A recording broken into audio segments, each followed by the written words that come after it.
Magandang umaga po sa inyong lahat. Malugod na pagtanggap sa St. Joseph Parish Gagalangin sa ika-6 ng umagang banal na misa na may liturhiya ngayong Biyernes ng ika-5 linggo sa karaniwang panahon.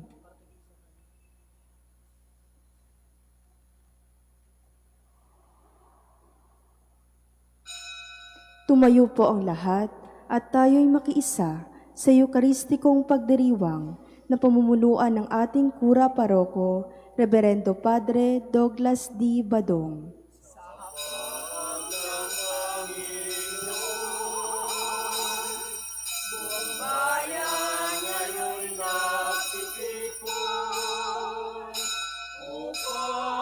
Pagsaluhan ng kaligtasan, handog ng Diyos sa tanan. Upang pagsaluhan ng kaligtasan, handog ng Diyos sa tanan. Sa ngalan ng Ama at ng Anak at ng Espiritu Santo, Amen. ang pagpapala ng ating Panginoong Hesukristo, ang pag-ibig ng Diyos Ama, at ang pakikipagkaisa ng Espiritu Santo naway sumainyong lahat. At sumaiyo rin. Mga kapatid, aminin natin ang ating mga kasalanan upang tayo'y maging marapat gumanap sa banal na pagdiriwang.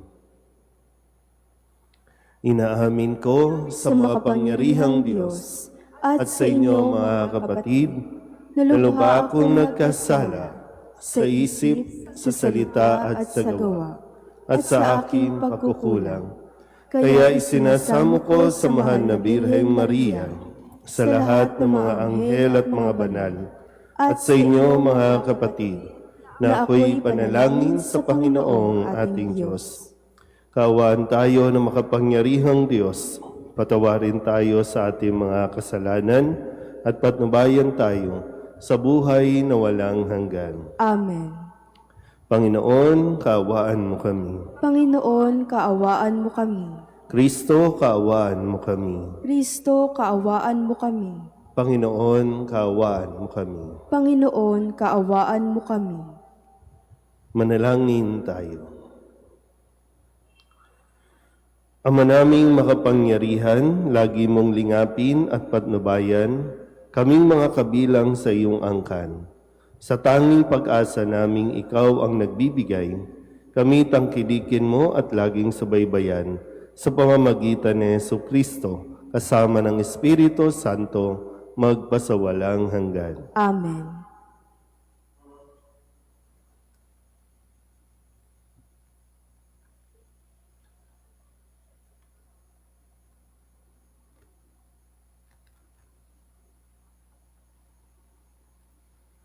Pagbasa mula sa unang aklat ng mga hari.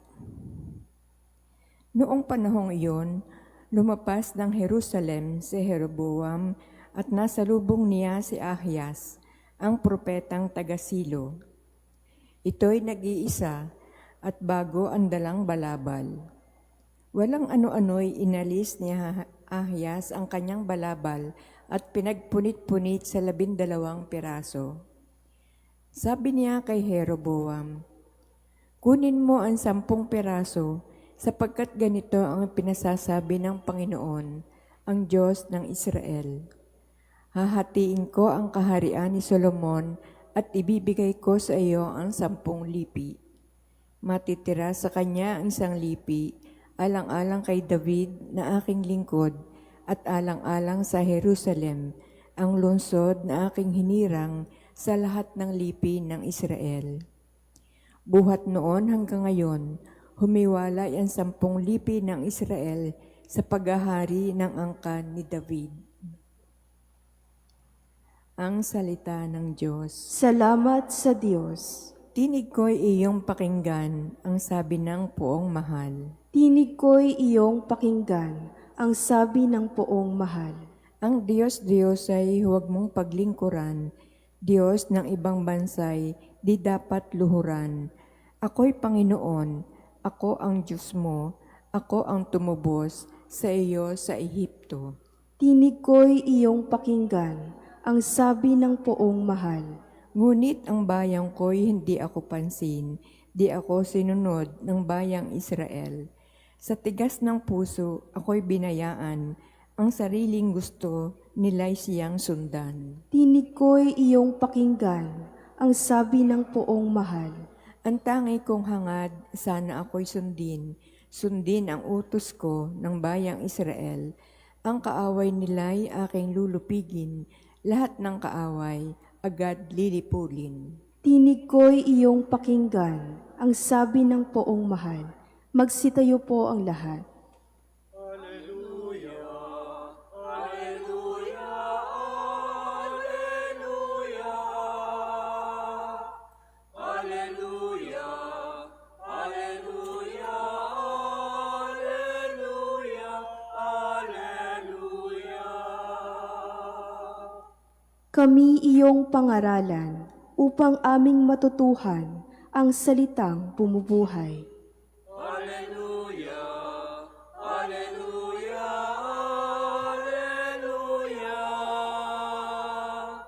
Alleluia. Alleluia, Alleluia, Alleluia, Alleluia. Sumainyo ang Panginoon. At sumaiyo rin. Ang mabuting balita ng Panginoon ayon kay San Marcos. Papuri sa iyo, Panginoon. Noong panahong iyon, pagbabalik ni Jesus mula sa lupain ng Tiro, dumaan siya sa Sidon at nagtuloy sa lawa ng Galilea matapos tahakin ang lupain ng Decapolis. Dinala sa kanya ang isang lalaking bingi at utal at ipinamanhik nila na ipatong sa taong ito ang kanyang kamay. Inilayo muna siya ni Jesus sa karamihan at isinuot ang kanyang mga daliri sa mga tainga nito.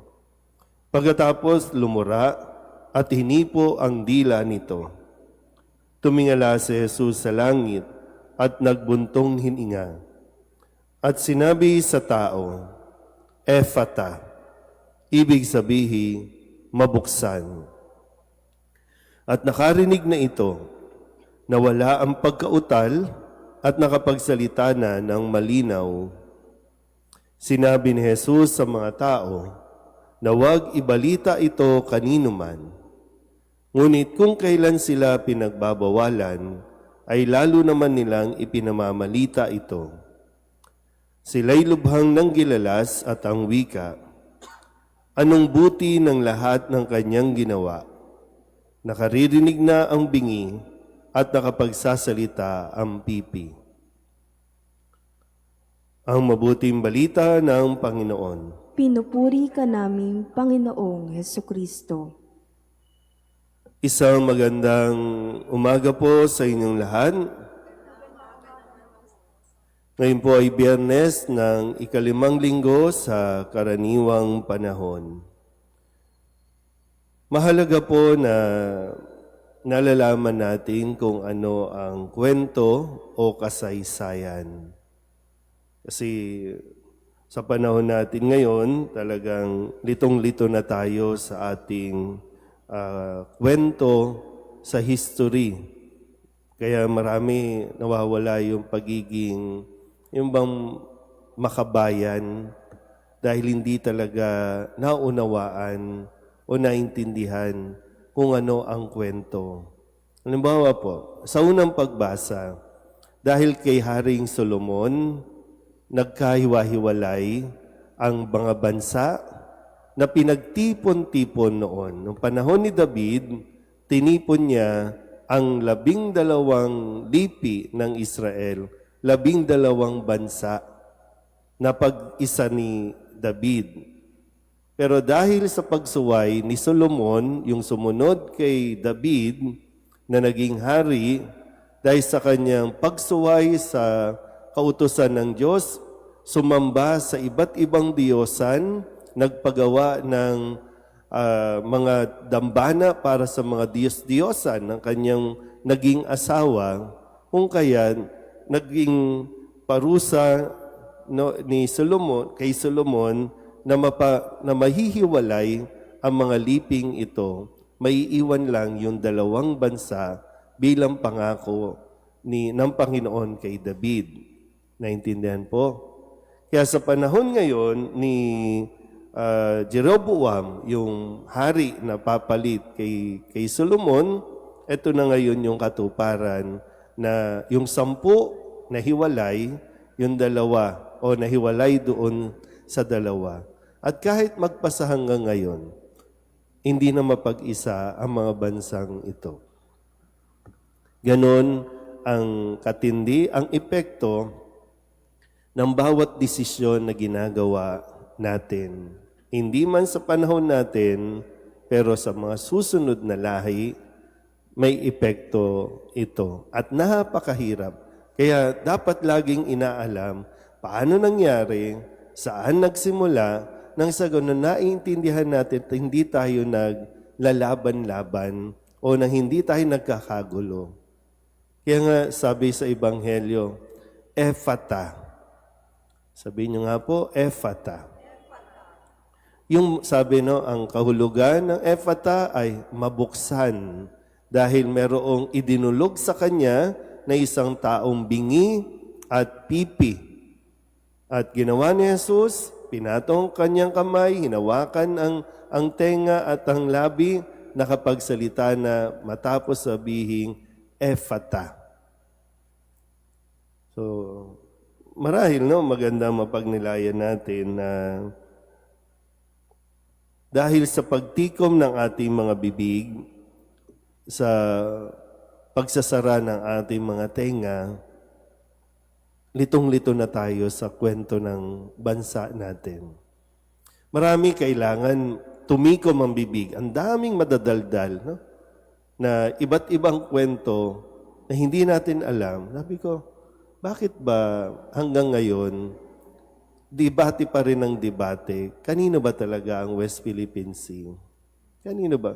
Bakit ba malakas ang loob ng mga Chinese vessel na pumunta sa atin?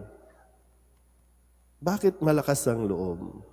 Marahil mayroong mga agreement na ginawa ng mga nakalipas na ayaw sabihin sa atin na hindi nagsasalita ang mga dapat nagsasalita. Kaya ngayon, ngaw-ngaw tayo na ngaw-ngaw. Pero marami naman ayaw magsalita. Marami ayaw magbahagi ng kanilang kaalaman. Yung akala nyo walang epekto sa atin, walang epekto sa inyo, kasi sabihin natin, matanda na kami, wala na kami dyan. Diba? Ganun ang nangyayari. Pero ito, maganda na marinig natin ang salita ni Jesus. Ephata. Kaya nga, diba, yung pagkilos ni Jesus, diba, inilayo muna sa karamihan kasi masyadong maingay. Ang dami siguro nagsisigawan. At ang unang narinig nitong bingi at utal salita ni Kristo nang sabihing Ephata. At nabuksan ang kanyang tenga, nabuksan ang kanyang bibig. So, sana po, pakaisipin din natin sa bawat pagbuka ng ating mga bibig, katotohanan ba ang lumalabas o kasinungalingan? Kasi baka mas mainam, manatili na lang tayong bingi, manatili na lang tayong pipi, kesa naman kasinungalingan at pagligaw ang lumalabas sa ating bibig. Amen?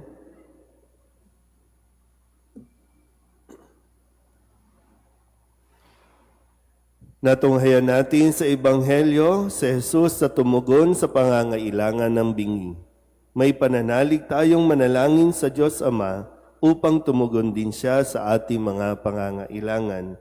Ang ating itutugon, Panginoon, pagalingin mo kami. Panginoon, pagalingin mo kami. Ang simbahan at ang kanyang mga miyembro naway maging bukas sa mensahe ng pagpapagaling ng Ebanghelyo.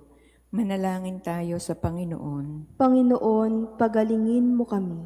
Tayo naway maging bukas ang mga tenga at puso sa hinaing ng ating kapwa. Manalangin tayo sa Panginoon. Panginoon, pagalingin mo kami. At tinawang laging gamitin ang biyaya ng pagsasalita para ipahayag ang kaluwalhatian ng Diyos. Manalangin tayo sa Panginoon. Panginoon, pagalingin mo kami. Ang mga nag-aaruga sa mga bingi at mga pipi, naway mapalakas ang kanilang kalooban ng kabutihang loob ni Kristo. Manalangin tayo sa Panginoon. Panginoon, pagalingin mo kami.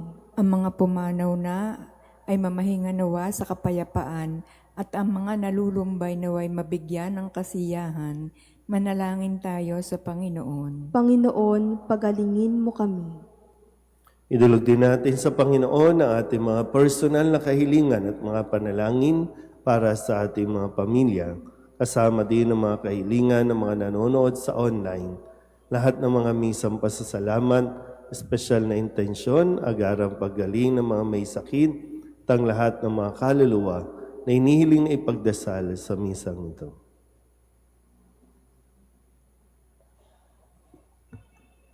Ang lahat ng ito inihiling namin sa ngalan ni Kristong aming Panginoon. Amen. Handog namin sa iyo, Ama, ang tinapay at alak na ito.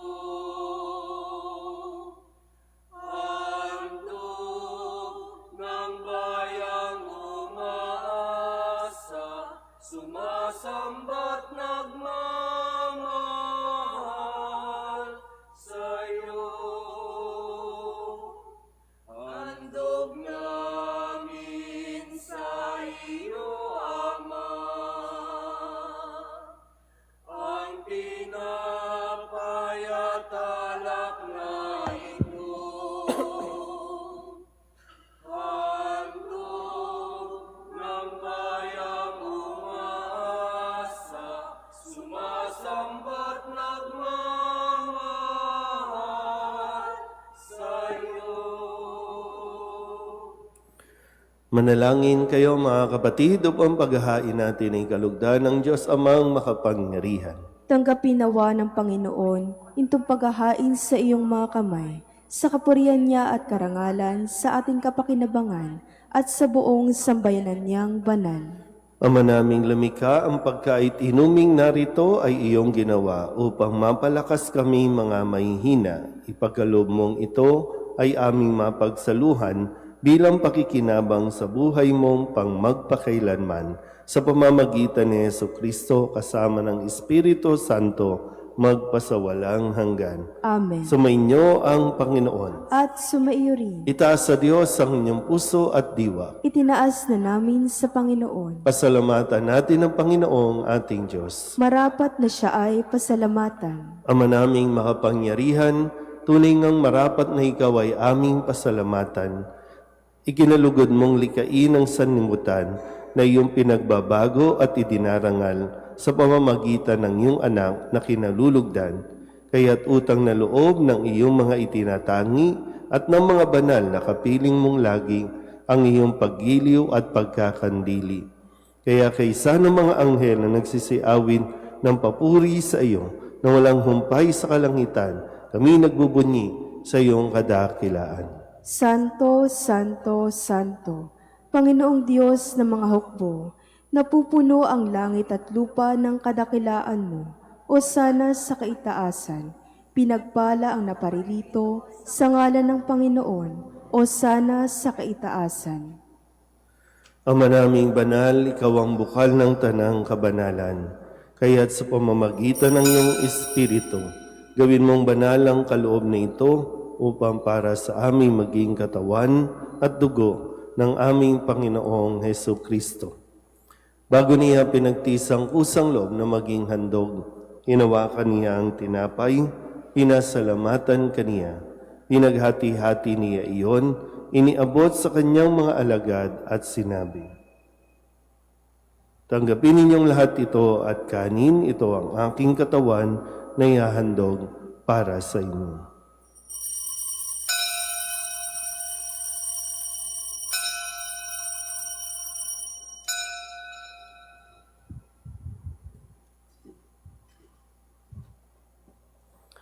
Gayun din naman nang matapos ang hapunan, hinawakan niya ang kalis, muli kaniyang pinasalamatan. Iniabot niya ang kalis sa kanyang mga alagad at sinabi, "Tanggapin ninyong lahat ito at inumin. Ito ang kalis ng aking dugo ng bago at walang hanggang tipan. Ang aking dugo na ibubuhos para sa inyo at para sa lahat sa kapagpapatawad ng mga kasalanan. Gawin ninyo ito sa pag-alaala sa akin."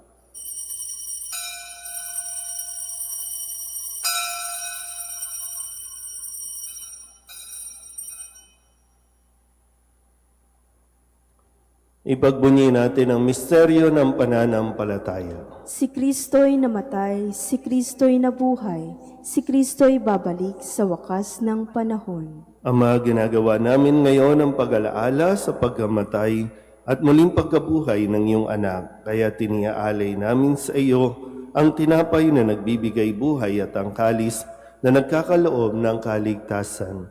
Kami napapasalamat dahil kami iyong minarapat na tumayo sa harap mo para maglingkod sa iyo. Isinasamo namin kami magsasalo-salo sa katawan at dugo ni Kristo ay mabuklod sa pagkakaisa sa pamamagitan ng Espiritu Santo. Ama, lingapin mo ang iyong simbahang laganap sa buong daigdig. Puspusin mo kami sa pag-ibig, kaysa ni Leon na aming Papa at ni Jose na aming Obispo at ng Tanang Kaparian. Alalahanin mo rin ang mga kapatid naming nahimlay na may pag-asang sila'y muling mabubuhay, gayon din ang lahat ng mga pumanaw. Kawaan mo sila at patuloyin sa iyong kaliwanagan. Kawaan mo at pagindapating kaming lahat na makasalo sa iyong buhay na walang wakas. Kaysa ng mahal na Birheng Maria na ina ng Diyos, ng kabiyak ng puso niyang si San Jose, kaysa ng mga apostol at ng lahat ng mga banal na namuhay dito sa daigdig ng kalugod-lugod sa iyo, may pagdiwang nawa namin ang pagpupuri sa ikararangal mo sa pamamagitan ng iyong anak na aming Panginoong Heso Kristo. Sa pamamagitan ni Kristo, kasama niya at sa Kanya, ang lahat ng parangal at papuri ay sa iyo, Diyos amang makapangyarihan, kasama ng Espiritu Santo, magpasawalang hanggan.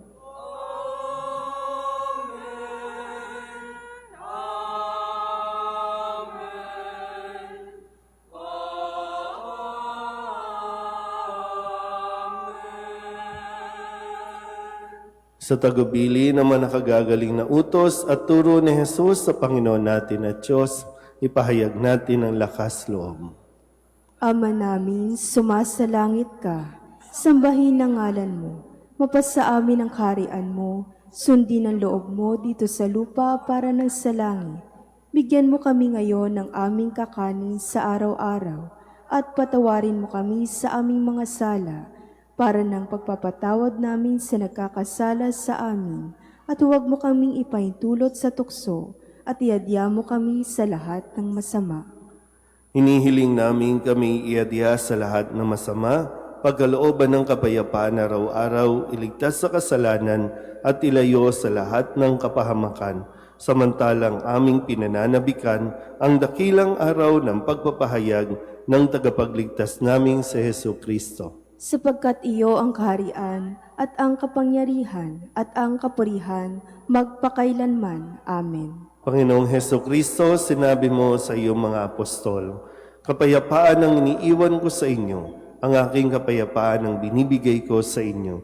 Tunghayan mo ang aming pananampalataya at huwag ang aming mga pagkakasala. Pagkalooban mo kami na kapayapaan at pagkakaisa ayon sa iyong kalooban, kasama ng Espiritu Santo, magpasawalang hanggan." Amen. Ang kapayapaan ng Panginoon ay laging sumainyo. At sumaiyo rin. Mabigayan po tayo ng kapayapaan sa isa't isa.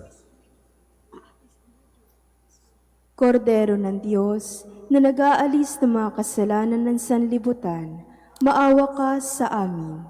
Kordero ng Diyos, na nag-aalis ng mga kasalanan ng sanlibutan, maawa ka sa amin. Kordero ng Diyos, na nag-aalis ng mga kasalanan ng sanlibutan, ipagkaloob mo sa amin ang kapayapaan. Ito ang kordero ng Diyos. Ito nag-aalis ng kasalanan ng sanlibutan. Mapalad ang mga inaanyayahan sa kanyang piging. Panginoon, hindi ako karapat-dapat na magpatuloy sa iyo, ngunit sa isang salita mo lamang ay gagaling na ako.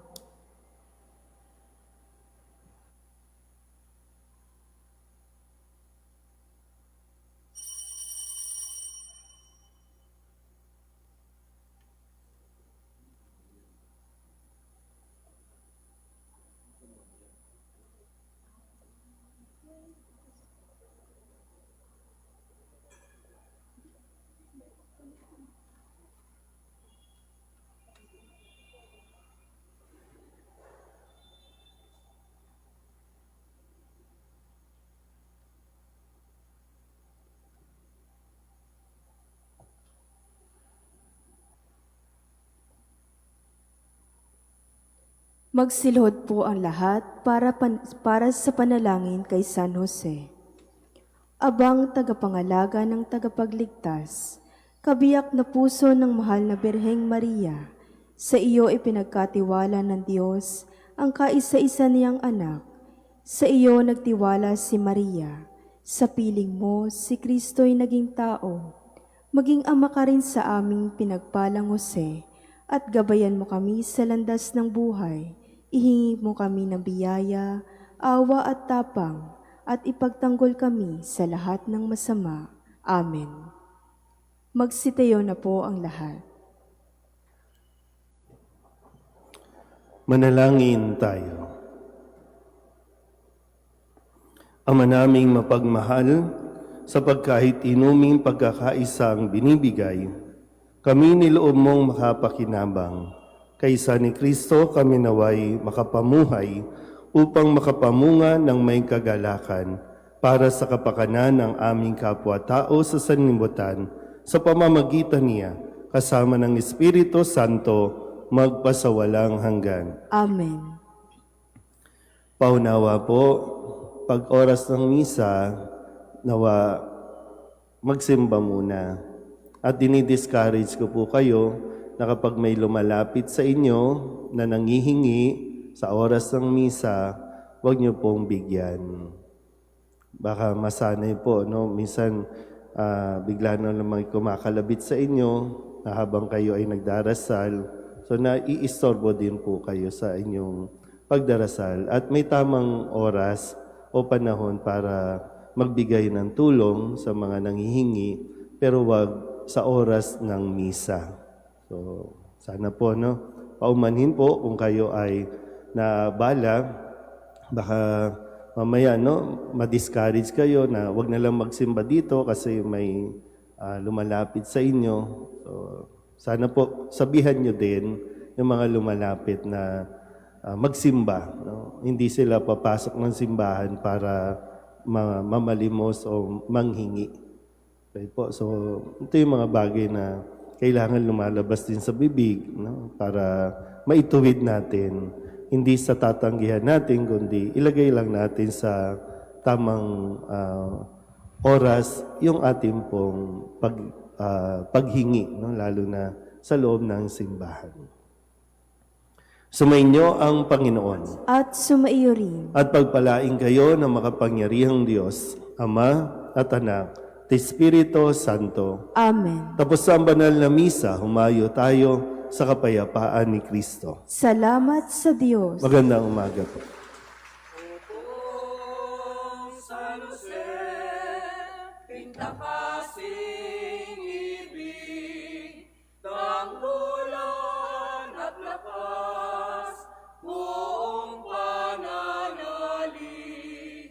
Kami po'y ipagadya sa mga panganib. Kami naway laging upupin ng langit. O poon, San Jose, pinta